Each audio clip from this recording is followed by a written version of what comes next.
We are live. All right, welcome to the Morning Grind, guys. My name is Carl Williams. I'm a loan officer with Premier Mortgage Group, and I'm filling in for Shannon Wheeler. So let's go and get started here.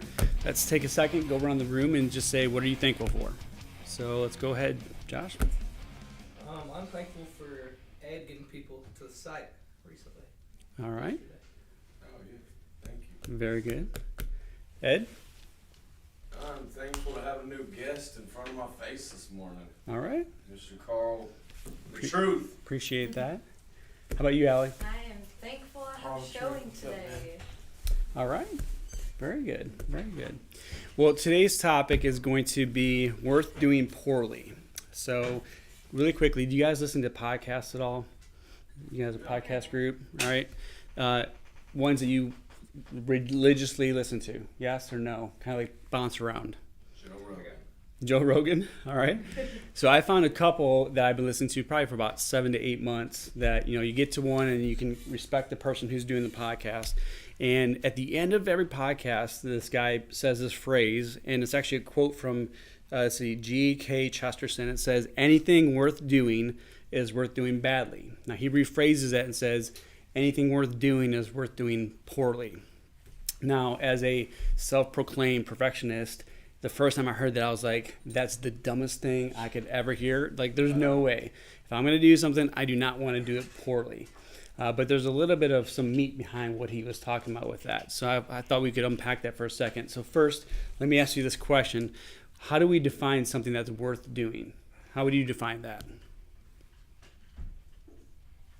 Something that's worth doing. Maybe has some kind of benefit to you. Some kind of benefit to you. Okay. Piques your interest.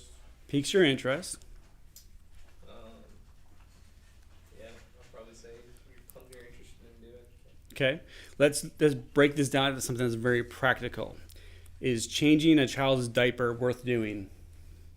Yes. Right? It gets rid of the smell. It's better for the child because you don't want to leave it. Now, what's the challenge? What if you do it poorly? Make a mess. All right. I've been there, done that. What about for the child? Does the child care if you do it not as good as you possibly could have done it? Well, you can't say anything. So. Yeah, Can't defend it. Be irritated, you know. Could be irritated. Now, I'll be honest with you. When I get old and I maybe start messing my own diapers, I don't care. Just at least try to attempt to clean it because it's better than leaving it like it is, right? At least make that attempt. So defining things in our lives that are worth doing, and even practically speaking within our professions. What are the things that are worth doing, right? And so when Kyle, his name is Steve Kiles, is the podcaster that talks about this, and he changes it to doing poorly. And he's a guy that likes to motivate people to taking action, right? At the very end of that, he actually didn't stop. He added to that phrase, and he said, just get started. So what does that imply? So now that you hear that full phrase, anything worth doing is worth doing poorly, ... just get started. I feel like it's kind of saying, you're not going to be great at something every time you start it, but you can practice to get better. I would concur with that. Any other additions? What about starting something like exercising? It's hard to do it first, but once you get started, it becomes easier every time you. So I just confessed to you guys earlier that I'm not a morning person, but I do know that if I get up and start doing something and start moving, then I keep doing it and I feel great after. Yeah. But that initial motivation to get going and starting to do something, for me, especially in the morning, it just does not happen. So for us in our professions, I think it's good for us to boil down to the why, right? Why are we doing this thing?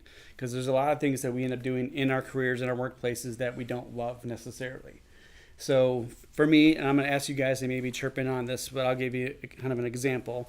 So before being a loan officer, I was a pastor. So we're going to go back 8 years. And so I was a new pastor. I was at a church. And I had my first funeral, all right? Not a fun thing to do. I mean, it's pretty stressful. You don't want to say the wrong things. And guess what? My first funeral happened to be of a woman who was in her early 30s, school teacher, married with 3 young kids. So it complicates the idea of that was not an easy funeral to do. her being a school teacher, they canceled the school so that all of us students could come to the funeral service. Now, compounding on the fact that I also knew that I needed to do my job as a minister to minister to all these people. And that's where it kind of stuck into, like, for me, the why. This family actually asked me to help them. They asked me to do the funeral service for their wife, spouse, child, right? And so I had to step into that and say, like, listen, it doesn't matter that this is my first funeral. I have to give this my all. So this is not an excuse for effort, right? It's not saying, like, hey, I can just do it badly because I just need to do it. Like, no, we still need to do the preparation. We still need to do whatever we can to do it at our best capacity. But we have to come to that why. So for me, the why in mortgage lending, I know that I have experience in financial advising. Numbers make sense to me. I feel like I can coach and guide people in a counseling type of way so that they get the best results for their family. So I believe that I'm a good person for anyone that's going to be my client. So it's easy for me to say, hey, I might not know the answer to that, but guess what? I know people who have done this for longer. I can use them as a resource, but I'm going to champion on your behalf to get you the best thing. So for you guys in your life, it could be in your career, how do you identify the why you do certain things? Not necessarily benefiting you, but benefiting someone else as well. I guess. Okay. Someone you care about. Or... Yeah, you're actually helping people. Yeah. Yeah, I'm a big people pleaser, so I would agree with that. All right. Yeah, it makes me feel good to help others. Yeah. And bottom line too, guys, like I look at this and say, hey, for the most part, I know that when I'm getting up in the morning and going to work, part of that why is I want to provide for my family. And there's probably no other better motivation in the world than I need to provide for my family to come and do these things. So as we talk about that phrase, is there anything else that pops out at you as how you would maybe incorporate that into your profession or your business? So anything worth doing is worth doing poorly. Just get started. Kind of takes the pressure off, you know, just do it. You might not be great at it, but start it. So can we give ourselves permission to say, hey, I'm going to give this my full effort. I'm probably going to do this badly the first few times, but it's going to give me the experience. So then in the next few times, I'm better than I was. Give yourself some grace and compassion. Give yourself some grace. I love that. I love that. Anything else about that phrasing? Are you guys big on quotes? You love quotes? See, this is one of those things. So my wife, she does the things where she'll make, it's called a cricket. Yeah. It's like a stencil maker.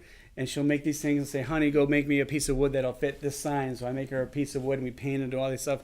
This is one of those phrases that I think I'm like, if I were ever to have one of those in my office, this is one of those quotes. So just do this. It's going to be poorly. Because again, if we say that we're a self-proclaimed perfectionist, we don't like doing things poorly. But again, it's good for us to do that. So just want to encourage you guys with that. Any other closing thoughts? All right. The one thing that I will say too with us in our field with making lots of phone calls, this guy Kyle, Steve Kyles, he also is connected with a group that talks about call reluctance, and this ties to me perfectly in with call reluctance.